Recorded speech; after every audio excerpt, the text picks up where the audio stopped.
Hands podcast. We're taking some time to really get to know our community leaders and sharing ways that we can help and get help. We would also really like to get your input for the show. All you got to do is send us an email at allhands@aocinc.org to let us know someone or something that you think should be featured on our show. Acadiana, let's work together to help each other out.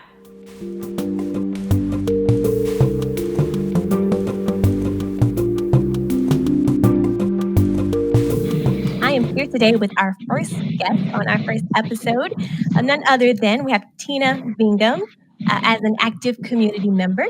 Tina wears many hats. Today, she is wearing the hat of Executive Vice President of the McComb-Veazey Neighborhood Coterie, a neighborhood group and nonprofit whose mission is to develop and implement a revitalization plan to celebrate their ripe French Creole culture and deep-rooted heritage using consensus of their residents. How's it going today, Tina? Oh, it's going great, Christy. Thank you so much for having me. And I'm honored to be the first all hands participant in the conversation.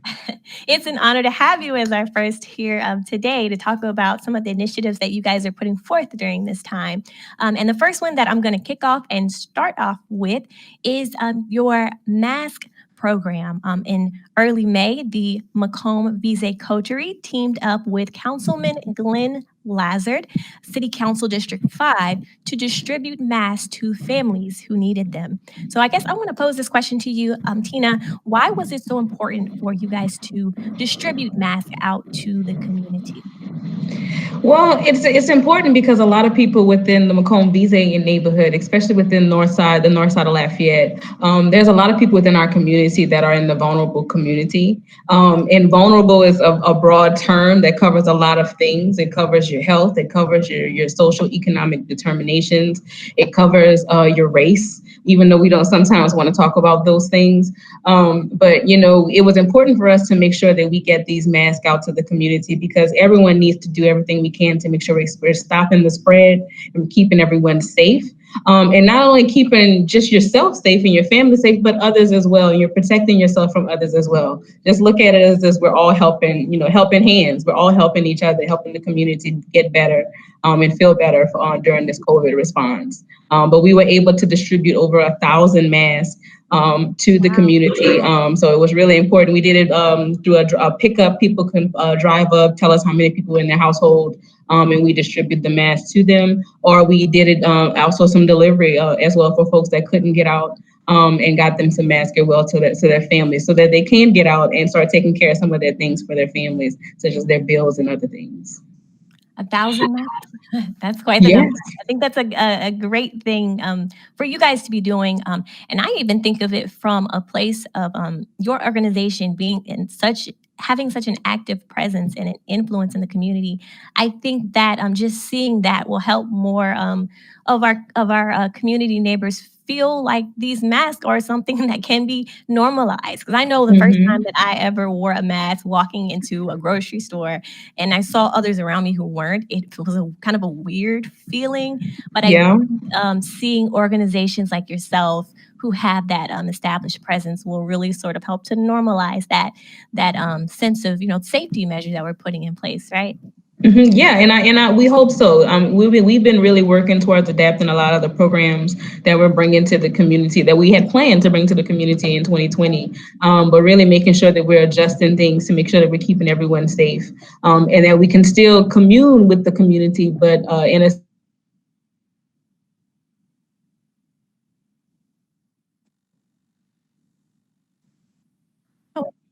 area. Just making sure that the people that are engaging with the McComb-Veazey area and just out in the community at large are staying safe. So we're trying to do our part in the community and just making sure that everyone has the resources that they can to make sure that they can keep their families safe. I think that's a beautiful thing. Yes, thank you. Speaking on that mask program, how did you guys go about getting the resources to the people who needed them? Well, actually, the masks came as a donation to us We were able to get some of the masks from the Haynes donation to get it out to the community. So we just organized and set up at the Hyman Center. And we got that out to the community that way. And then we mobilized, because I sent out a message to, my groups and the folks that we commune with on a regular basis within McComb-Veazey, said, hey, we need volunteers. Like, I need people to help get these masks out. I've been doing it. Well, at first I was doing it by myself with the deliveries at first, but trying to get such a large amount of masks out, I knew I couldn't do it by myself at that point, and I needed more people. So I was just really excited to see the volunteers who showed up, many from within the vulnerable community, to make sure that their neighbors were getting masks, and then just the widespread and how everything people really got the word out. People were showing up. We saw people, I didn't know half of the people, in all honesty, because I'm not of a certain demographic. But it was good to see that a lot of the volunteers that we had there, and many of the people from our community were able to reconnect with people that they hadn't seen in years, even through a mass distribution. So it was really good to even see that communal nature of our community, even though we can't gather in mass. But even if it's a drive-through, it was really nice to see that. Right. Being teamwork, making that dream happen. Yeah. That's really great. So moving forward, Tina is working on adapting also some pop-up markets to really help keep things safe. Can you tell us a little bit about what these pop-up markets are? Yes. So prior to COVID, we had actually hosted our first pop-up market in partnership with Veggies on the Go, which is a new mobile pop-up. It's a trike, actually, that is a mobile produce market that brings produce into food desert communities. They're focusing their efforts this year in the McComb-Veazey area. So we are partnering with them to offer First Sunday's produce here at the community house. That's the first Sundays from 9 to 1 of every month. And we kicked that off just as COVID was kind of rising. So we slowed it down a lot because the access to the food was getting a little stretched. But now we're ready to kick off our markets, and we're coming back again with bi-monthly, because we were also going to be hosting our home growers pop-up markets here at the farm quarterly. Here at the community house quarterly, but that also was deterred as well. So what we're doing is we're going to be ramping up those efforts to make sure we can get intentional produce into the community. So First Sunday's produce will be operating on Sundays at the home growers pop-up market, and then we'll be doing the homegrown pop-up markets on the third Saturdays. It's going to be a Saturday evening pop-up market. And we're going to be adapting that to make sure that people are staying safe, that people understand that there's going to be 6 feet between. There's going to be common areas where we expect people to make sure that they're wearing face coverings and staying socially distanced and trying not to gather in large groups. And we're going to be trying to communicate that as well through our vendors and through our volunteers as well. So we have a lot of things that's going to be moving forward, and we're really excited about that pop-up market really getting started, because a concern within our community, as I mentioned before, is we're located within a food desert, and we have limited access to healthy produce within our community. So we want to make sure that we're getting that into the community, not only from going to a pantry or in receiving a free box, but people have access to being able to buy a solid cucumber that they can eat in their homes with their families, and access to other produce as well. And some of that produce will hopefully be coming from our home growers community farm, which is a farm that we manage here within the McComb-Veazey neighborhood, that feeds the community and provides fresh produce as well. Nice. So if you are listening and you are looking for fresh produce, it's First Sundays. Make sure I have the right First Sundays. And was it the time 9 a.m.? Yes, First Sunday's produce is Veggies on the Go. They host that market. That is from 9 a.m. to 1 p.m. And then we have the third Saturdays is going to be from 2 p.m. to 6 p.m. And that's going to be the homegrown pop-up market. And that's going to be hosted by McComb-Veazey, in addition to the Northside Vegan, which is a local vegan pop-up that everyone loves. We have 2 burgers named after our neighborhood, the McComb and the Veazey, and I encourage y'all to try those. And then we have Health Utarian that's also working with us as well. And Health Utarian is a health and lifestyle coach. She's coming alongside to do some healthy nutrition courses. We're also going to be offering some healthy shopping trips. and really communicating to the community how they can stay safe while they're shopping and also get some great things to keep their bodies safe and help boost their immune systems. Sounds like a great thing. I know that right now, or just in the midst of this pandemic, at least for me, I've been seeking ways to really get my hands on lots of fresh produce to keep, the immunity up and make sure that we're all staying as healthy as we can. So I think it's great that you guys are kind of filling that void for so many of our community members right now. And if you are tuning in and you didn't catch the beginning, we are here with Tina Bingham of the McComb-Veazey Coterie, and we're speaking about some of the initiatives that they are putting in place right now in the midst of this pandemic to really help out our local community. So we kind of spoke about this a little bit, Tina, but I guess I'll kind of go into more of just the safety aspect. How are you guys approaching such a complex issue as safety right now during the pandemic? Is there something that you guys have been really pushing to get that message out there that it's important to remain safe, to keep your social distance? Is there anything that you guys have been pushing? Well, we actually partnered with the Acadiana VOAD as the crisis kind of ramped up. We activated into the Acadiana VOAD, which is the Acadiana Volunteer Organizations Active in Disaster. They're organized under the United Way of Acadiana. We started working with them to really help mobilize resources into the community. So we worked with food distribution. We were working on mass communications to really make sure that the content that's getting out into the community really speaks to the community that we're trying to address. And we also just recorded a PSA for vulnerable communities that includes members from across the community, leaders from across the community who are speaking to the community that we serve and asking everyone to just stay safe. So we're really trying to make sure that we're pushing positive messages out into the community and also making sure that we're communicating the correct things to people as well. So we're making sure that we're educating folks about the social distancing, that we're telling them to stay 6 feet. If you have to stay home, if you have to go out, please go out, take care of your business. But if you don't, please stay home and try not to gather in too large of groups if not everyone has been tested. And we encourage everyone, please get tested. Tested is available for free at many locations across the north side of Lafayette. So please make sure that you try to get that information. Acadiana VOAD's Facebook page stays pretty up to date with live information from food to testing sites and different information that folks might find valuable during this time. Awesome. All right. So as we continue with this conversation, and we will give a little bit more of that information on the organization at the end as well. We'll make sure we'll drop all that with you guys before we end off today. So kind of speaking a little bit on some of the points of light, or maybe what are some points of optimism that you guys have seen sprinkled throughout this crisis that we are going through? Well, I mean, I think, if as anything with any disaster, you start seeing like how community really comes together.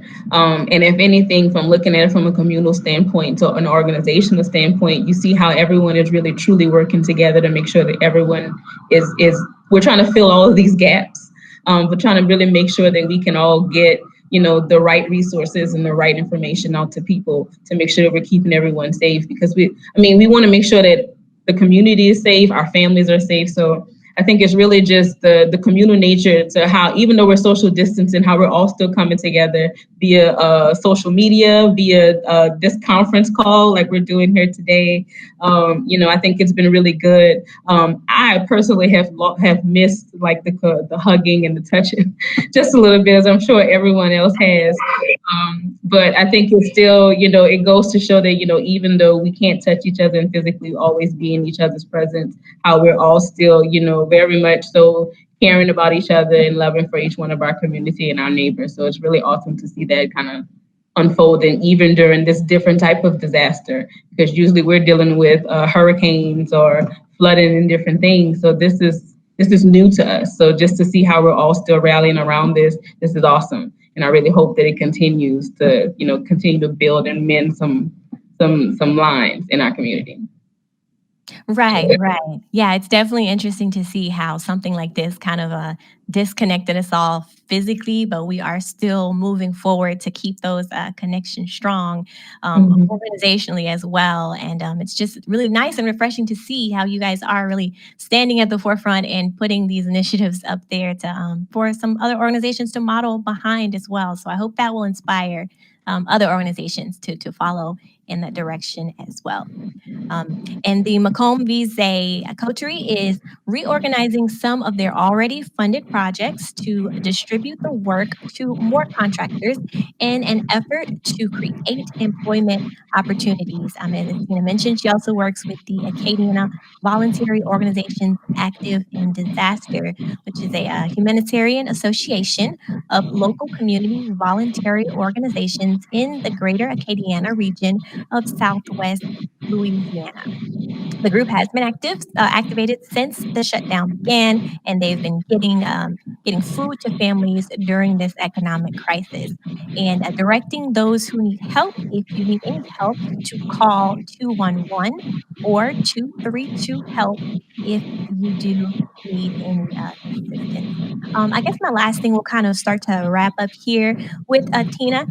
Is there anything particularly that you feel that local community members need to feel inspired, something that they need to hear, or perhaps something that you would like to that helps you kind of get through some challenging times such as this. This is something completely new that a lot of us are experiencing. But is there any sort of advice or inspiration that you would like to offer to any of the organizations listening, or just individuals in general? Um, well, I think if anything, I think this time, especially with it being a semi downtime, a little slow for some folks, I think it's really good time for some folks to kind of reflect. Even if you did some reflection, kind of at the beginning of the year, and everyone gets all into the New Year's resolutions, but 2020 kind of stops a little bit. So this is a good time to kind of reflect a little bit and do some midterm reflection and see what habits you might want to adjust within yourself, and make sure that you're doing everything that you can to make sure that you're living your best life and being your best self, holistically, internally, and outdoor for that community. So just do whatever you can to make sure that you can do some internal reflection, some journaling, some blogging, if you're down for it, some TikToking, just anything that you can to get that energy out, and do some positive work in the community. So that's what I got. Absolutely. I think reflection is super great for us, maintaining a very strong mental headspace. So Mm-hmm. I definitely agree that reflection has helped me get through it, and I'm sure a lot of other individuals as well. And I'll go ahead and give that contact information for the McComb-Veazey Neighborhood Coterie. If you need to reach them by email, paint McComb-Veazey, VEAZEY at gmail.com. Also, the phone number is 337-873-1451. You can also follow them on Facebook / the McComb-Veazey Neighborhood Coterie. Also, the Acadiana Volunteer Organizations Active in Disaster, the AVOAD. If you are looking to reach out to them, they do have a website, www.acadianavoad.com. And remember, if you do need assistance, you can call 232 HELP. That's 232-4357. You can also call LA 211. Today's guest we have on our episode is Leigh Rachal, the Executive Director of the Acadiana Regional Coalition on Homelessness and Housing, otherwise known as the ARCH. ARCH's mission is to ensure that everyone in Acadiana has access to safe, affordable, stable housing, and that all episodes of homelessness are rare, brief, and non-recurring. Before coming to ARCH, she served as the director of the St. Joseph Diner and the Stella Hygiene Center, providing meals and a place for people to shower and do laundry. In her role with ARCH, Leigh coordinates a coalition that provides services to the homeless in 8 parishes of Louisiana as a continuum of care. Thank you so much for joining us on this episode today, Leigh. How are you? Doing great. Thanks so much for having me. Absolutely. We're so glad to have you here. I guess I'm starting off our conversation for today. Can you just tell us a little bit about ARCH and what exactly is a continuum of care? Sure. So ARCH is the Acadiana Continuum of Care for homeless services across Acadiana. We define Acadiana as the 8 parish area around Lafayette Parish. And continuums of care are actually designated through HUD, the federal department. And they are designated in large part to oversee the distribution of federal funds for homeless assistance programs in each of the regions.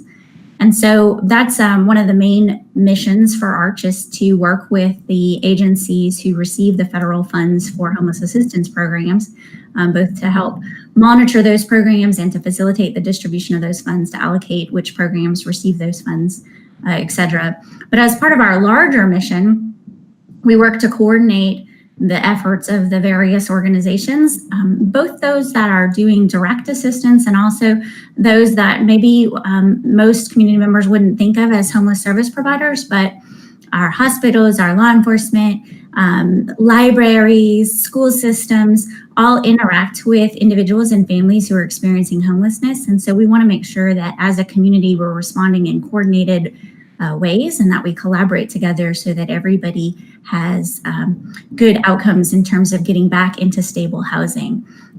ARCH knows that the solution to homelessness is always safe, decent, affordable housing. And so we work to find opportunities to increase availability of that affordable housing, to identify where there are gaps in that, and then to close those gaps. Right. That connection, definitely that collaboration, I think is significant when it comes to homelessness. And if you could just kind of break down a little bit when it comes to that term, what homelessness actually looks like, because I think there may be a bit of sort of this myth or just a bit of debunking that that maybe we could speak on, because it seems sort of that we tend to lock into this very extreme spectrum when we think of what homelessness really is. So could you define for us a little bit of what that looks like? Sure. Unfortunately, with economic struggles that a lot of individuals and families go through, we know that homelessness is something that could happen to virtually anyone under certain circumstances. And so many families and individuals are what we call rent burdened, meaning they're spending well more than 50% of their income on housing costs. And so an unexpected loss of income or an unexpected expense could send that household into homelessness very quickly.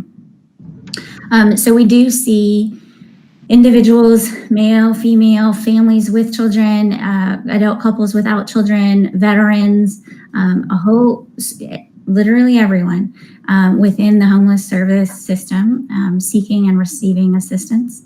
We also know that there is an equally diverse population that lives in subsidized housing, and that we need to work to find additional access for subsidized housing for everyone. But I think you're right that a lot of folks, when they think of homelessness, then they think of what we might more specifically refer to as chronic homelessness. And that's just not the full breadth of who is experiencing homelessness. Right. Yes. I think when you mentioned the diversity, I think that's a really big, that was a big point to make, that there is such a diverse population there. But thank you for kind of clearing that up for some of our listeners today. How has the COVID-19 crisis impact Acadiana's homelessness situation? What have you guys noticed? Well, we have already seen a 58% increase in homelessness across Acadiana. Wow. We had, in January, we conducted what we call our annual point in time count, where we identify everyone we know to be experiencing homelessness, those in the shelters as well as those who are living unsheltered.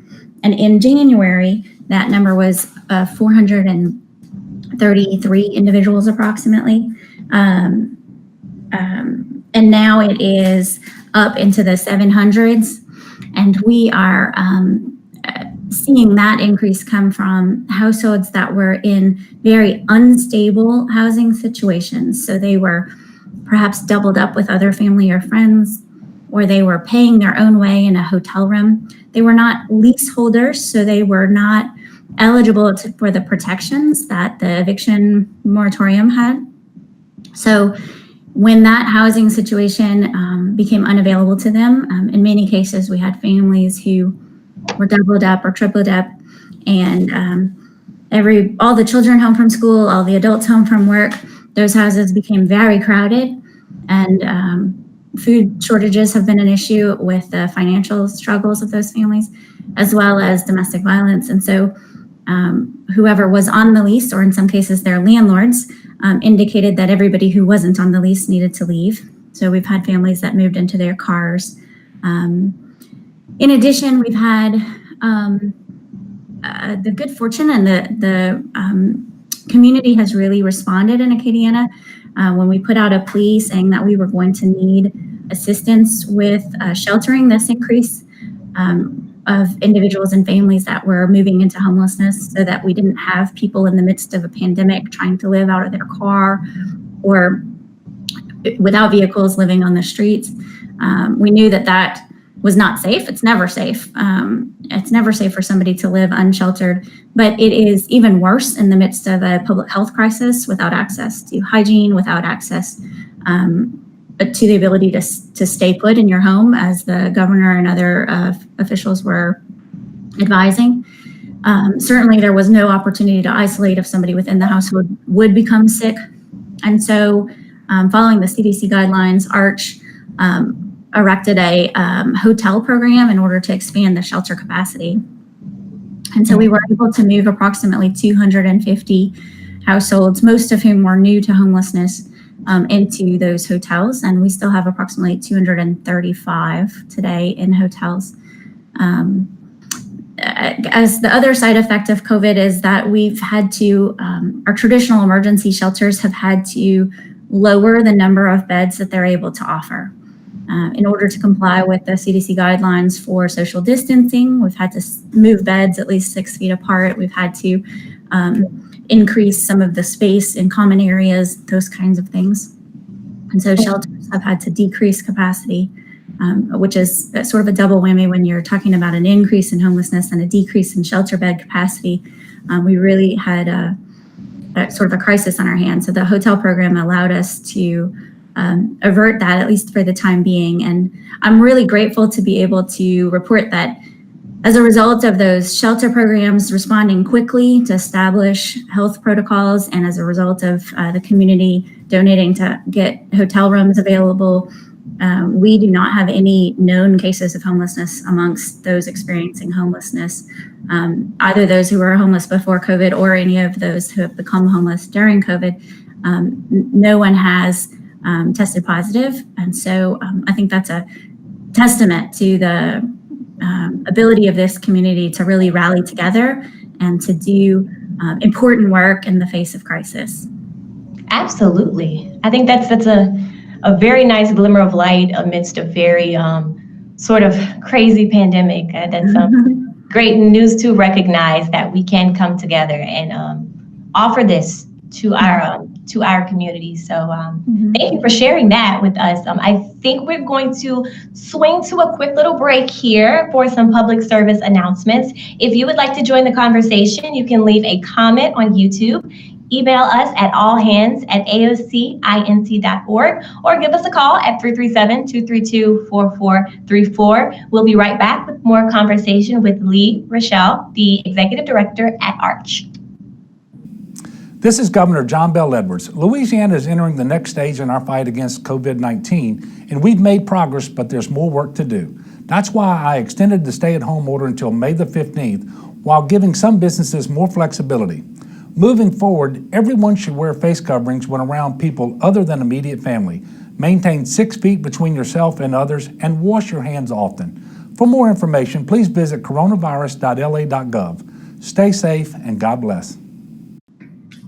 Hello, hello. Welcome back, guys. We are here. I'm Christy, your host with AOC Community Media, here with Leigh Rachal, the Executive Director for ARCH. And we're having some good conversation today about their organization and some of the initiatives they're taking to really battle homelessness during this pandemic. I guess we'll kind of roll into this next question here. During this crisis, Leigh, you are working with both tenants and landlords to secure housing and provide assistance. Can you tell us a little bit about that work? Yeah, sure. So we know that there are a number of people who are in housing, who have lost income, and who are struggling to pay their rent right now.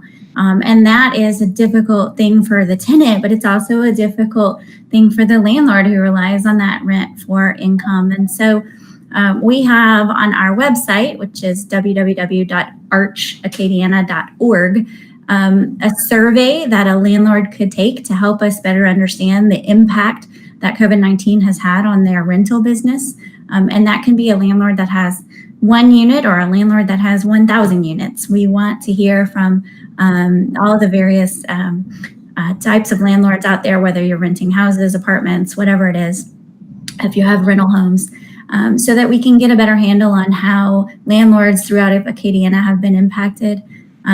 There is also an opportunity for landlords to share information about available rental property. If you are a landlord or if you know somebody who rents properties for housing that they would like to put on our list, as we identify families who are in need of housing and working, have income ready to go, then we would like to connect them with landlords that need the tenants.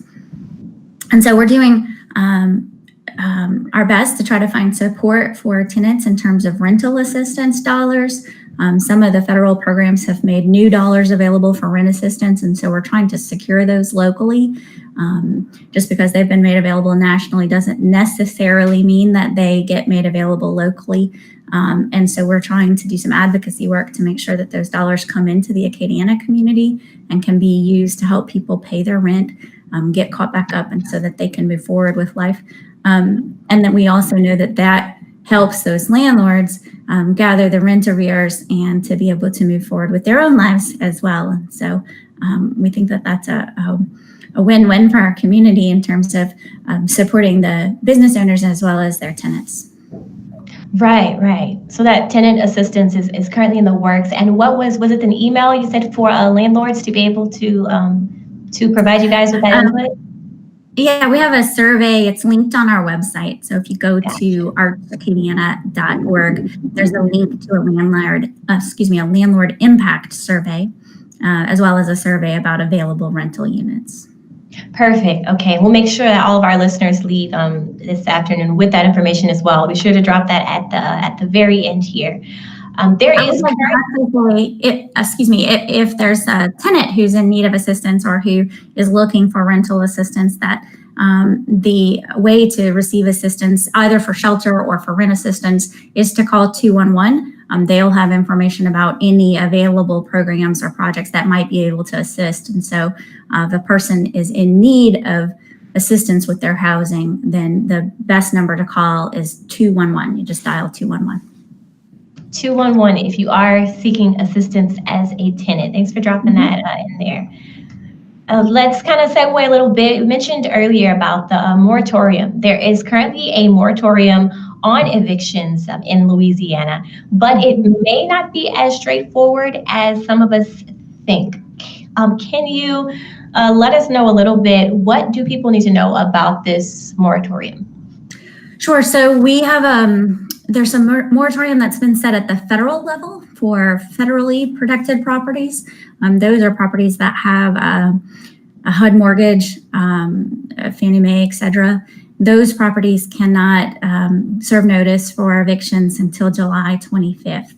Many people are not even sure if their property that they're renting would fall under that protection. There are some ways to find that out online, and 211 or ARCH could help you determine that if it's listed publicly. There's also some private mortgages that do have HUD backings, and so in those cases we don't know, and is up to the court system to help determine that. So it may be possible that the landlord would file for eviction once that is possible, and then the judge would say, sorry, it's a protected property, and they would not be able to process that eviction. And so we're working really hard to pull together some resources for tenant rights as well as landlord rights to figure out what's the best way forward through this kind of maze of eviction protections and moratoriums. But that's at the federal level. There's also a protection at the state level. Governor Edwards has said that we couldn't serve notice for evictions until June 5th in Louisiana, and that's a 5-day minimum. So the first eviction that could possibly be processed through Louisiana, as I understand it, is June 10th, but that's around the corner. It is possible that the governor may push that back a little bit. As I mentioned earlier, we are working along with numerous partners across the state to try to get eviction assistance, rental assistance programs stood up across the state using some of those dollars that have been made available. But by and large, those dollars are not yet available to local communities. And so we really are advocating strongly for at least another month of assistance of protections in Louisiana for those eviction moratorium, so that what rental assistance programs we can get going can get stood up in time to be able to assist people with preventing those evictions. The last thing that we want to see is people who can get back to work as soon as jobs are back at full capacity, have to lose their home through this crisis. Landlords lose out on all those rent arrears as well. And so it is, I think, to everybody's benefit to have those rental assistance programs stood up as soon as possible, and that we work to prevent evictions wherever possible, work with landlords and tenants directly to try to mediate issues, maybe having tenants pay portions of rent, et cetera. And so that process is in the works as we get a better handle throughout the state on what options are available. Absolutely. We are definitely going to stay tuned to you guys as a very reliable resource for keeping us updated on that information. Acadiana emergency shelters have had to alter operations in response to the COVID-19 pandemic, which means they weren't able to shelter as many people due to the social distancing, which you have mentioned. Has that changed as we are entering we've kind of been in this phase 1 of reopening? We are feeling our way through this new world of sheltering. And so shelters are having to do some assessment about what's possible now, and in terms of staffing, in terms of space and design, and how they're going to implement those things. So we are slowly seeing some shelters begin to take folks in again. Not anywhere near the capacity that we need to have in terms of sheltering all of those who have become or who may become homeless through this crisis. But we are beginning to see some shift back to some more traditional sheltering methods with those guidelines still in place. The 6 feet, additional staffing, additional sanitation, masks, gloves, temperature checks, all of those things are now part of shelter protocols. Right, exactly. I think all of us are really trying to be as cautious as we can in moving forward with keeping as many of us protected, all of us protected, that we can with that. Mm-hmm. I'm going to go ahead and drop some information here as we're nearing the very end of our segment. Thank you so much. I have Leigh Rachal here with the Acadiana Regional Coalition on Homelessness and Housing, the ARCH. If you are seeking assistance, that number that we dropped earlier will get you 211, will get you there directly. To email, you can reach out to ARCH, ARCH, at archacadiana.org. You can also find the organization on Facebook /the Arch Acadiana. And also, I just want to kind of wrap up our segment here, Leigh, with one question. What can we as a community do to help right now? Is there anything that we can be doing to really push forward this initiative? Sure. There's a number of ways the community can help. Those who are able to financially give, of course, dollars to assist homeless service providers or directly to ARCH are always more than welcome. You could also donate if you've been using this time in quarantine to clean out cabinets, to go through your home and do a little spring cleaning. A number of folks, as they move to new homes, are going to need they're going to need furniture, they're going to need dishes, they're going to need all the things that put together to turn a house into a home. And so Arch is going to be collecting basic household items and furniture to be able to give to those households. As well, we need the community support in asking our government officials to get those dollars for rent assistance into our community. It's going to take a lot of money to stabilize housing in this community, and without stable housing, we're not getting back to normal. And so we know that we need to really push at our elected officials. And so those who are interested in calling or writing letters, sending emails, posting something on Facebook about that, we try to put advocacy opportunities on our Facebook page and through our email. And so people can certainly help us in that regard by lifting your voice up and just advocating on behalf of folks. Nice. Donating your dollars, donating your time, your resources, and lending your voice. I think are all great ways that we can contribute. Today's guest that we have here with us is Mitzi Bro, the Marketing and Communications Manager for Vitalant, the nation's largest independent nonprofit blood service provider, supplying comprehensive transfusion medicine services for nearly 1,000 hospitals and healthcare partners for patients in need across 40 states. Vitalant inspires local communities to serve the needs of others and transform lives through the selfless act of donating blood. Thank you so much for joining us today, Mitzi. How are you? I'm good. Thank you for having me. I'm excited to be here. We're just excited to have you here. So let's kind of kick off our episode for today, kind of educating a little bit. Can you tell some of our listeners a little about Vitalant and in general, and some of the different services that you all provide? Yeah, sure. So Vitalant, you may know as United Blood Services. So we have been Acadiana's blood provider since 1952. And we were actually a part of a network of blood providers, and they were all under the umbrella of Blood Systems. And under that Blood Systems umbrella, there were 14 different blood bank brands from coast to coast throughout the country. We were all doing the same thing. We all had the same mission of providing pure and potent, safe blood supply to the patients that we serve in the hospitals that we partner with. And we all had the same mission, but no one knew that we were connected. No one knew that if you went to Denver and saw Bonfils Blood Center, that they were working together with United Blood Services. So we rebranded all under one name, Vitalant, which gives us better recognition throughout the nation.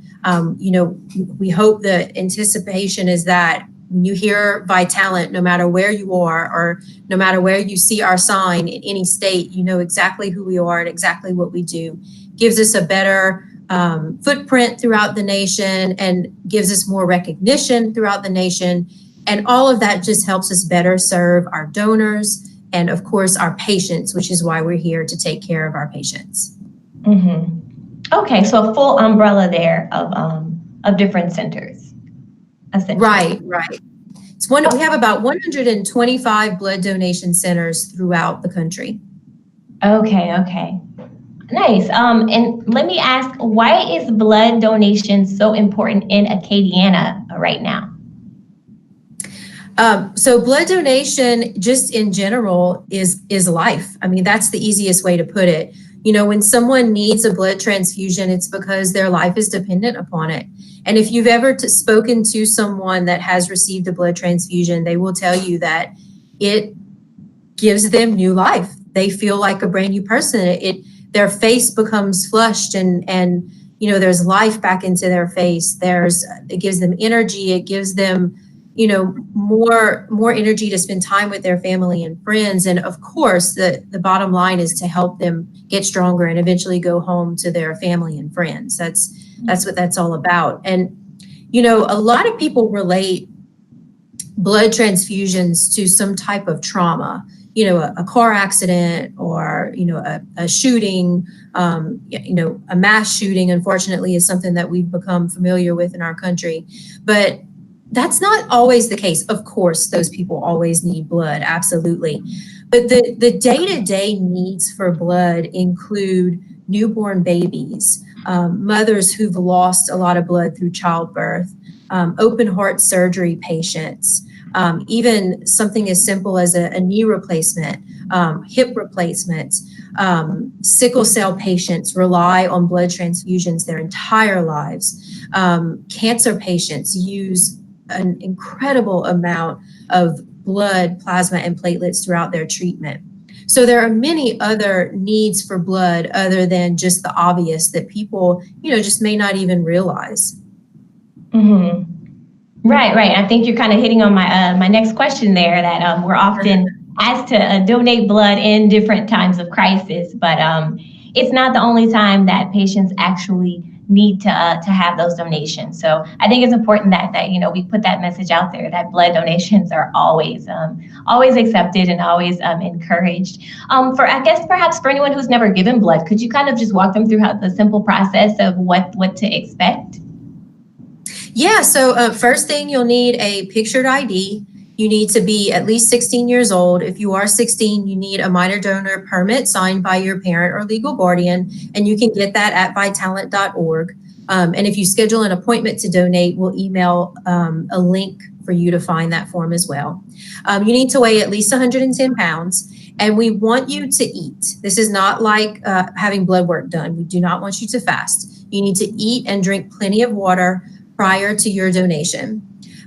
Also, if you're on any medication or you've traveled outside of the country, that does not mean you can't donate. That's a common misconception. So a lot of medications that people are on will not prevent you from donating blood. So some examples of that are high blood pressure medication, anxiety medication, depression medication, ADHD medication, diabetic medication. All of those medications are fine. You can donate on those.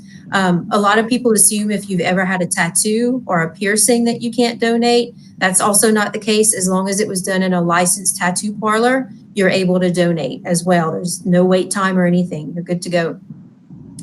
So we always encourage appointments, especially right now, because of the pandemic, which I'm sure we'll touch on in a little bit, and how that has impacted the blood supply.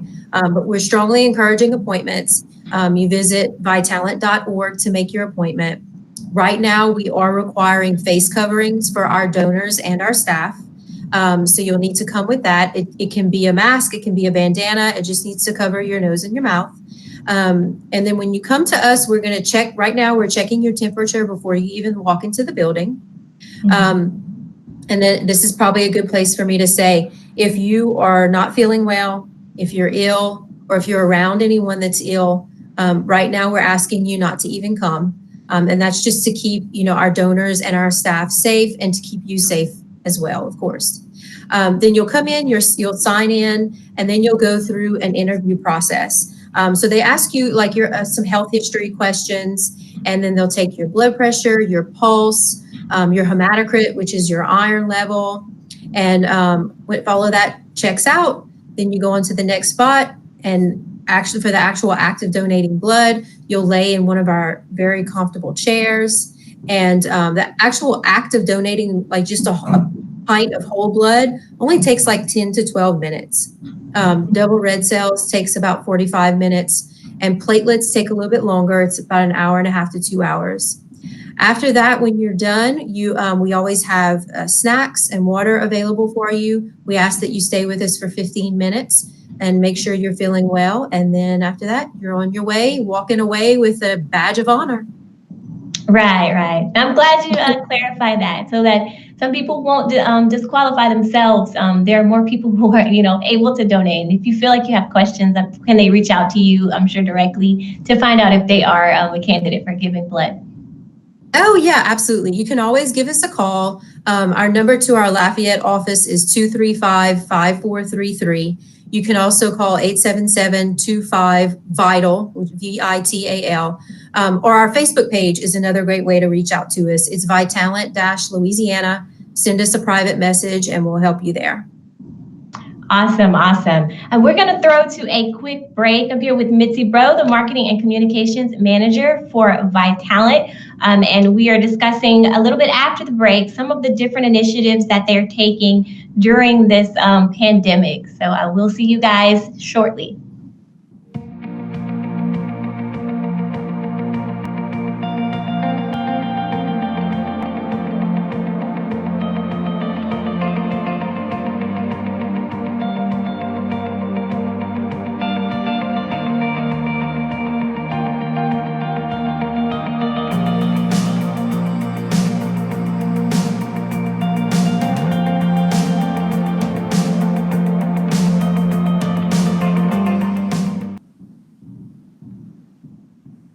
All right, and we are back. It's Christy, and I'm here with Mitzi Bro with Vitalant, blood service provider.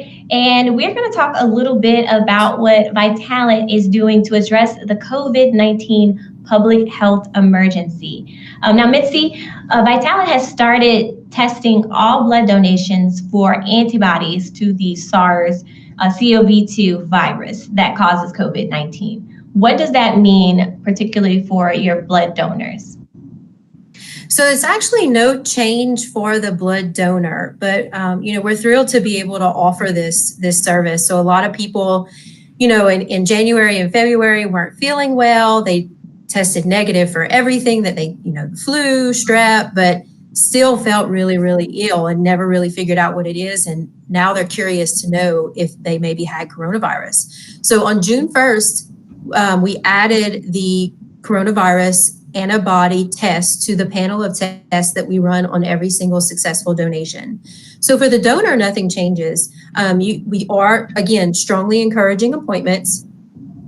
This is to help us uphold social distancing if we know how many people are coming and when they're coming. And then, of course, it prevents you from having to wait. If we have a bunch of people walking in without an appointment, sometimes it causes a long wait time. Right. But you'll come in, donate, and then that antibody test is added to our panel of tests that we do on every blood donation. So about 2 weeks after your donation, you'll be able to log into your online donor portal. It's confidential, it's personal, it's just for you.